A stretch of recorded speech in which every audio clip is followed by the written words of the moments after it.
காலையில் வாக்கிங் போயிட்டு வரும்போதே ஒரே இருமல். வீட்டில் வந்து பார்த்தா சின்னவ அதை விட இருமி இருமி காட்டிகிட்டே இருந்தா. சரி, நான் வீட்டில் வந்து இலை தழைலாம் போட்டு கஷாயம் வச்சு கொடுக்குறேன்னு சொன்னால் யாருமே கேட்கல. எனக்கு இந்த நண்டை போட்டு சூப்பு வச்சு கொடுன்ட்டு நண்டு வாங்கிட்டு வந்தாச்சு.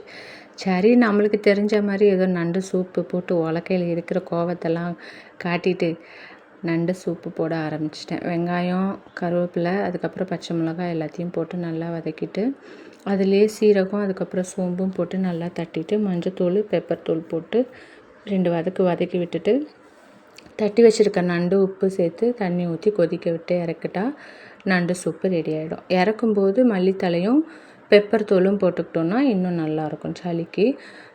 சரி, குடிக்க மாட்டாளுங்களோ என்னமோன்னு நினச்சிட்டே தான் எடுத்துகிட்டு போய் கொடுத்தேன். ஆனால் பரவாயில்ல, எப்படியோ குடிச்சிட்டாளுங்க.